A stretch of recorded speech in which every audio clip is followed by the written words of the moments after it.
All right, buckle up. We are jumping into a deep dive on something that's been lighting up certain corners of the internet and political commentary lately. We've got a stack of sources focusing on specific allegations and reports swirling around the Biden White House. I mean, everything from claims about staff influence, questions raised about presidential fitness, and crucially, a new book coming out from a former insider. That's right. And it's key to understand that our material today, well, it gives us a very particular lens on these events. Okay. We're pulling from excerpts of 2 commentary videos you shared that discuss these topics, referencing various reports, like Axios, CNN, Fox News, along with some public statements. Right. These sources offer a, let's say, distinct viewpoint on what's happening. Gotcha. So our mission here is simple: to kind of cut through the noise and pull out the absolute core claims and perspectives presented within these specific sources. We want to extract the key details about alleged power dynamic, criticisms of public messaging, and the context these sources provide for recent investigations and disclosures. Right. Think of this as a shortcut, maybe, to understanding the specific arguments being made according to this particular material. And the starting point for much of the vigorous commentary in these sources, it's the news about a former White House official's forthcoming book. And the very strong opinions these sources have on its purpose and who they claim was, really calling the shots. It's fascinating how a book announcement can just become such a flashpoint. So let's dive into that first major focus from our sources.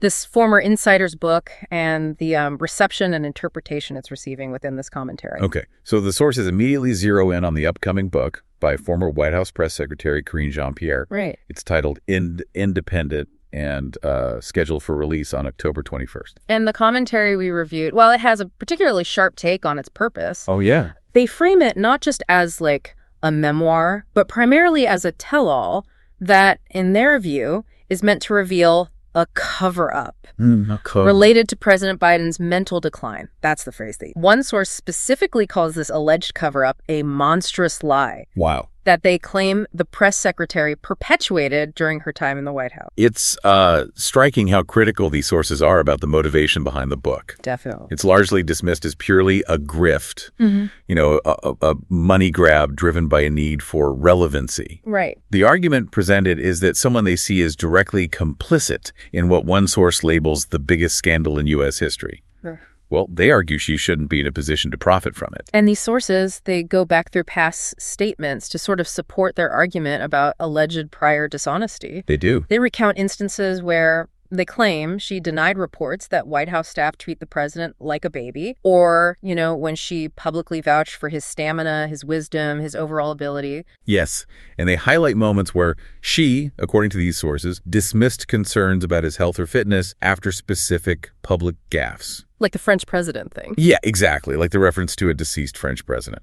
Or labeling videos raising questions about his memory or fitness as cheap fakes, asserting they were done in bad faith. There's one specific detail the sources really emphasize from a past appearance on The View. Oh, yeah. They claim she allegedly admitted she didn't interact with the president daily or weekly or sometimes even monthly.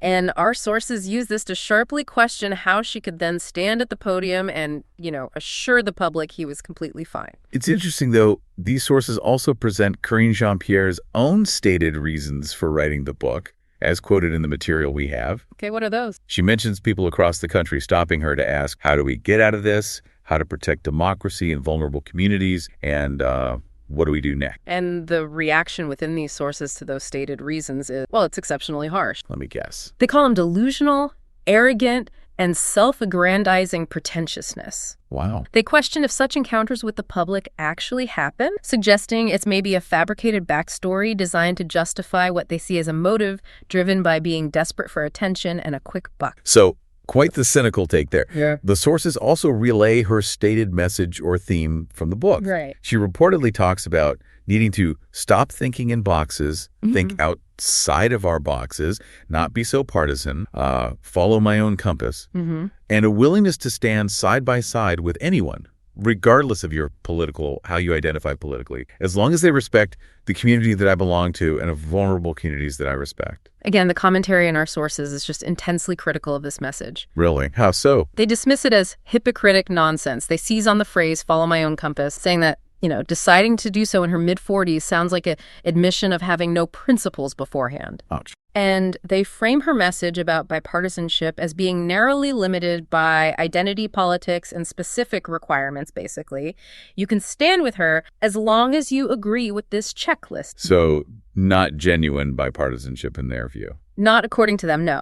Beyond the general critique, our sources bring in additional critical perspectives they've found elsewhere. Okay. For instance, commentator Scott Jennings is quoted in this material using incredibly strong language. I think I saw this one. Calling her an untalented mediocrity, the most self-aggrandizing liar, and the literal worst White House press secretary in my lifetime. Yeah, that's pretty blunt. He specifically states she was in the center of what he calls the cheat fakes and the alleged cover-up. And the sources also reference details from an Axios report, right? Citing anonymous White House sources. Exactly, and those are equally damning as presented here. These internal sources are quoted calling her one of the most ineffectual and unprepared people, mentioning meltdowns after unexpected interview questions, stating she couldn't manage a team or message effectively, and often created problems. Right. The Axios report, as presented by our source, labels the book a bizarre cash grab fueled by desperate hubris. And didn't it mention something about the time spent managing her? Yeah, another source in that report is quoted saying the time spent coddling her was astronomical compared to focus on actual matters. Wow, okay. One specific anecdote cited in our sources, attributed to a Democrat insider via Fox News, is the claim that after leaving the White House, she applied to be a co-host of The View but was rejected.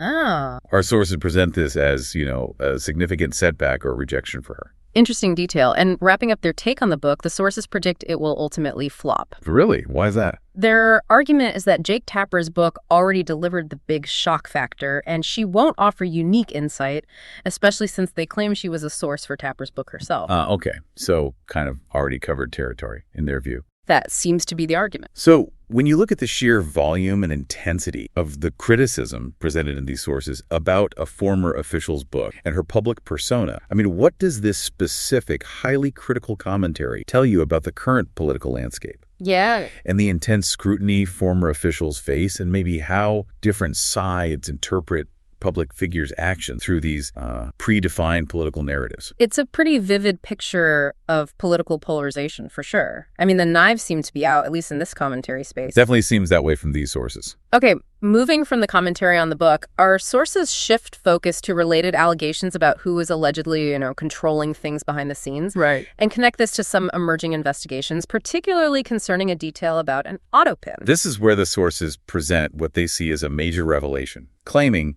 we now finally know who was allegedly in control. Okay. They link this to a comment they attribute to a DNC co-chair and the ongoing House Oversight Committee investigation. Right. So they detail specific points attributed to this DNC co-chair from what they describe as an off-the-record comment. Mm-hmm. The co-chair allegedly stated that while the DNC serves as the president's campaign arm, the bigger issue was the inner circle around Biden. And according to this comment cited by the sources, Jill Biden's chief of staff allegedly held an enormous amount of power. Really? Yeah, described as an open secret, scary, and even referred to as a shadowy Wizard of Oz type figure named Anthony. The co-chair is quoted saying they would actively avoid him. Wow, okay. Avoid him.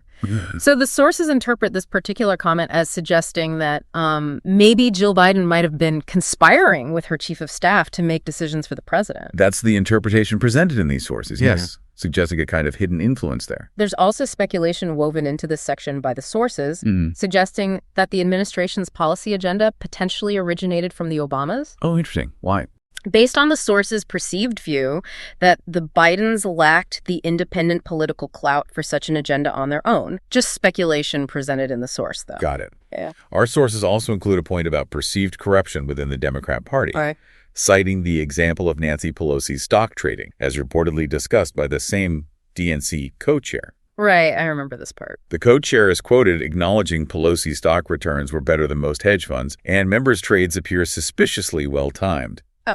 But the co-chair reportedly explained that challenging this internally would make it harder to pass other legislative goals like, say, gun control. Our sources present this as evidence of prioritizing political gain over ethics, framing it as part of a broader pattern they perceive. Again, just important to note, we're presenting this as the specific claim made by the source commentary, not validating its accuracy. Understood. Very important distinction. Now, connecting this to official actions, the sources introduced the House Oversight Committee investigation led by Chairman Comer. Okay, so the official investigation angle. They detail the initial focus of this investigation as presented in the sources. Yep. President Biden's doctor and 4 other staffers have been requested for interviews by a specific deadline, facing potential subpoenas if they don't cooperate. And Chairman Comer is quoted in the sources indicating a willingness to potentially expand those summons. To who? To include figures like former First Lady Jill Biden, Hunter Biden, and even former Press Secretary Karine Jean-Pierre. Wow. Okay. So potentially bringing them all in. A key element highlighted by our sources within this investigation context is the autopen issue. Right. The autopen.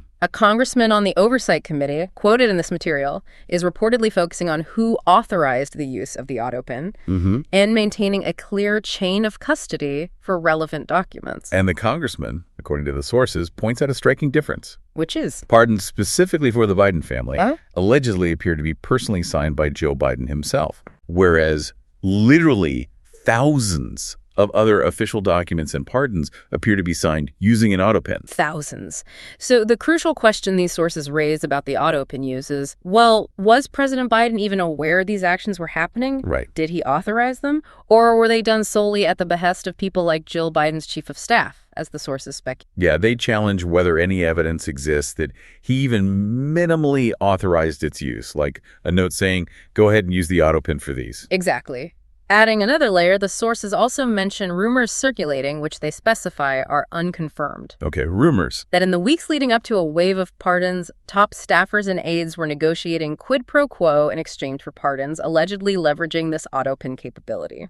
Important to underscore that these are presented as rumors within the source material. Absolutely, just relaying what's in the commentary. Based on all these points, the DNC co-chair comment, the autopen details, the investigation, our sources offer a very strong interpretation. Yeah, they definitely connect the dots in a specific way. They link these events to alleged actions that, in their view, could be seen as attempts to destroy Donald Trump through weaponizing the justice system and frame it with highly charged terms like treason or overthrowing the government. Yes, and again, we are relaying this as the specific politically charged viewpoint presented by these sources, not as established fact. Crucial distinction. This commentary also includes the perspective that the Democratic brand is so tarnished by these perceived actions, including the alleged cover-up of mental fitness issues, right, that almost any accusation sticks at this point. That's their assessment. A statement on perceived credibility, essentially. If so. And finally, the sources include Jill Biden attending cabinet meetings as additional context. Oh, right. That, in their view, starts to kind of make sense when considered alongside the allegations they're presenting about her chief of staff's alleged power. Kind of tying it all together in their narrative. Exactly. So when you put together the claims presented in these sources about alleged staff influence, the use of presidential tools like the autopen under question, and the fact that a House investigation is now targeting some of these same individuals and processes, I mean, what does this specific narrative, as presented in this commentary, tell you about the kinds of vulnerabilities perceived within a presidency? Yeah. And how external sources interpret operational detail to support larger political claims? It really highlights how seemingly minor operational details like who uses an autopen can just explode into major points of contention and investigation in the political sphere. Absolutely. And just to quickly summarize what we've explored from these specific sources today, we dug into the very intense scrutiny and highly critical interpretations surrounding former press secretary's new book, as framed by this commentary. Right. And we unpacked the serious allegations these sources present about staff influence and delegated power, including that autopen issue, which they connect to a current House investigation. And remember, this deep dive was all about exploring the specific claims and perspectives found within this particular source material. Exactly. It gives you a direct look into the specific arguments being made in certain commentary spaces about these events. And understanding the precise points and frankly, the strong allegations raised in sources like these is vital for you as you navigate and understand current political conversation. Yeah. And work to form your own informed perspective beyond just the headlines you might see. Definitely. So considering how much focus our sources placed on the alleged power of staff and the specific use of presidential tools like the autopen, what fundamental questions does this raise for you about accountability, transparency, and I guess where the lines are drawn between necessary staff support and potential undue influence in any modern presidency?